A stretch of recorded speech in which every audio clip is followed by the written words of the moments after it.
Hello दोस्तों, मैं आप सभी का स्वागत करता हूं आपके अपने हिंदी स्टेनो चैनल में।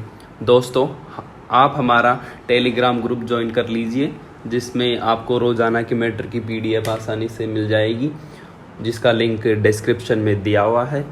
तो अब डिक्टेशन स्टार्ट करते हैं। डिक्टेशन स्टार्ट होगी 5 सेकंड बाद। स्टार्ट। महात्मा गांधी का मानना था कि विकास संतुलित होना चाहिए और जिस विकास से असंतुलन पैदा हो उसे विकास नहीं विनाश कहना चाहिए। आज भारतीय समाज में उभरते लोकतंत्र को विकास एवं सामाजिक न्याय के संदर्भ में मूल्यांकित करने की आवश्यकता है। विकास की गति कुछ राज्यों में तीव्र है, जबकि कुछ राज्य आज भी निर्धनता और कुपोषण जैसी समस्याओं के शिकार हैं। नागरिकों को यह समझने की ज़रूरत है कि सकल घरेलू उत्पाद की दर में वृद्धि होना ही विकास का सही संकेतक नहीं है। अगर जीडीपी बढ़ रही हो लेकिन रोजगार न मिले, स्वास्थ्य सेवाएं उपलब्ध न हो, उपयुक्त शिक्षा की प्राप्ति न हो, अपराध दर में तीव्र वृद्धि हो रही हो, युवा व किशोर पीढ़ी निराशा व असुरक्षा महसूस कर रही हो, तो ऐसे में जीडीपी की बढ़ती दर का विकास संकेतक कैसे हो सकती। वर्तमान समय में ये स्थितियां साफ दिखाई दे रही हैं। भारत को विविधताओं वाला देश कहा जाता है, जहां भाषा, संस्कृति, धर्म, जाति, क्षेत्र इत्यादि के आधार पर विविधता देखी जा सकती है। यहाँ विविध अस्मिताओं से निर्मित समूहों की एक साथ उपस्थिति है, परंतु क्या ये समूह आपस में सहिष्णुता के मूल्य के आधार पर अपना जीवन संचालित कर रहे हैं। एक सशक्त लोकतंत्र का अर्थ होता है कि उस राष्ट्र में हर अल्पसंख्यक समुदाय न केवल सुरक्षित हो अपितु भय रहित माहौल में अपने विकास के प्रयासों को प्रभावी ढंग से संचालित कर सके। यदि बहुसंख्यक और प्रभुत्वशाली समूह हाशिए पर स्थित समूहों के लिए खतरा बनकर उभरते हैं, तो लोकतंत्र के समक्ष उत्पन्न खतरों को अनुभव किया जा सकता है। जहां तक संविधान की प्रस्तावना में शामिल सामाजिक न्याय की अवधारणा की बात है, तो यह देखा जाता है कि न्याय की प्रणाली का वर्गीय चरित्र उभर कर आया है। परिणाम स्वरूप गरीब, आदिवासी, निम्न जाति या हाशिए के लोगों का प्रतिनिधित्व करने वाली आबादी निरंतर शोषण का शिकार होती है और न्याय से वंचित रहती है। उसकी अज्ञानता और ईमानदारी ही कमजोरियां बन जाती हैं और प्रभावी समूह उसका लाभ उठाकर शोषण एवं दमन की प्रक्रिया को इतना तीव्र कर देते हैं कि न्याय के अर्थ को यह समूह समझ ही नहीं पाता। पिछले कुछ वर्षों से समाज में ऐसी अनेक विसंगतियां उत्पन्न हुई हैं, जिसने लोकतंत्र के सम्मुख ऐसी ही चुनौतियां उत्पन्न की हैं। दूसरी ओर पर्यावरण एवं विकास के मध्य के संबंध भी संकट का सामना कर रहे हैं।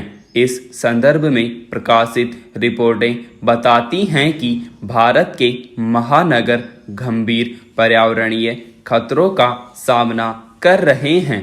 घने जंगलों के क्षेत्रफल में तेजी से कमी आ रही है और ऐसे उद्योग विकसित हो रहे हैं जो पानी और हवा को प्रदूषित कर उस क्षेत्र की जनसंख्या को बीमा कर रहे हैं।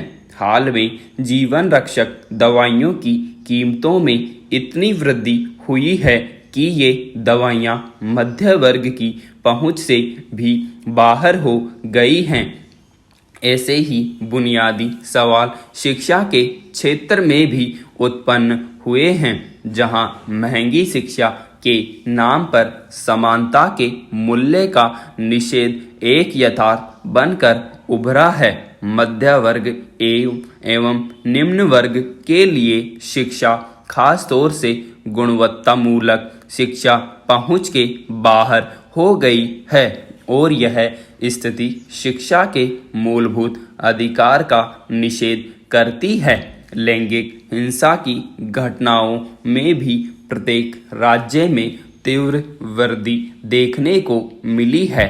हम इस तथ्य से इनकार नहीं कर सकते हैं कि अंध आस्था का प्रतिनिधित्व करने वाले बाबाओं ने समूचे देश में ऐसे दृष्टिकोण को और ऐसे व्यवहारों को बाजार का हिस्सा बनाया है जो एक तरफ आम जनता का शोषण करते हैं, वहीं दूसरी तरफ राजनीतिक संरक्षण प्राप्त कर वह कॉरपोरेट के साथ जुड़कर स्वयं को एकाधिकारवादी बना लेते हैं। इन विसंगतियों के फलस्वरूप लोकतांत्रिक प्रक्रियाएं कमजोर हो रही हैं और अराजकतावाद की जीवन शैली धीरे धीरे सभी आयामों में अपने को स्थापित कर पाने में सफल हो रही है।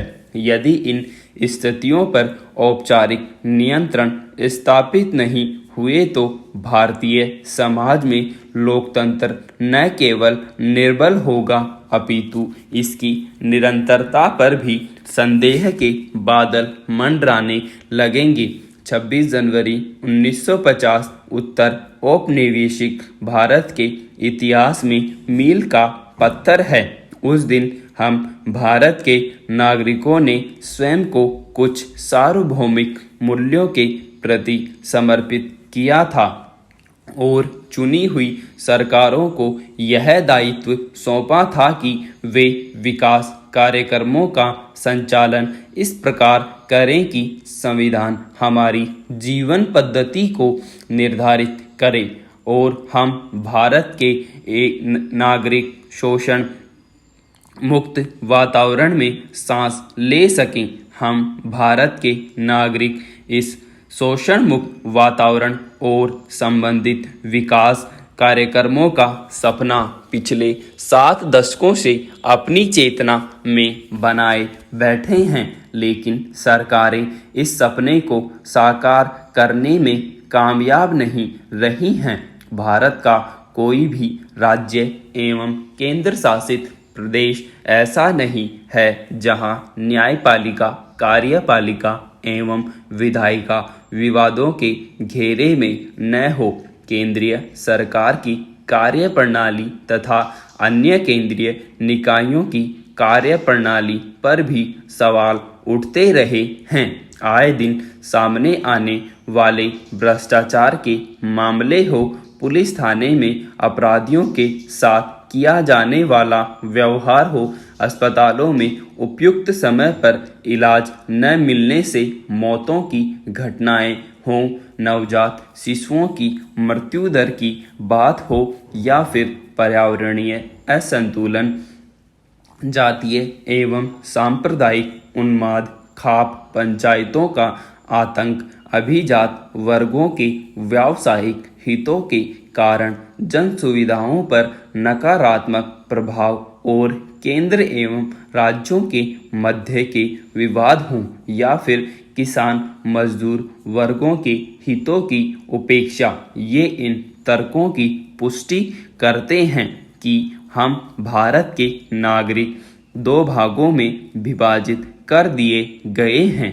एक वह वर्ग जो शक्तिशाली है और जनतंत्र की शर्तों को सुनिश्चित करता है और दूसरा वर्ग इसके अधीन रहने वाला भारत के लोगों का यह दूसरा वर्ग पूरी तरह शक्तिहीन है, जिसे केवल चुनाव के समय आश्वासन की मरहम देकर जगाया जाता है। उसे हर 5 साल में जनतंत्र का सपना देखने को कहा जाता है और सपना दिखाने के बाद सपना दिखाने वाले लोग उस वर्ग का न केवल उत्पीड़ित करते हैं अपितु धर्म, जाति, क्षेत्र, लिंग इत्यादि आधार पर लड़वा कर हम और वे में ऐसा बांटते हैं कि जनतंत्र शून्य की स्थिति में पहुंच जाता है।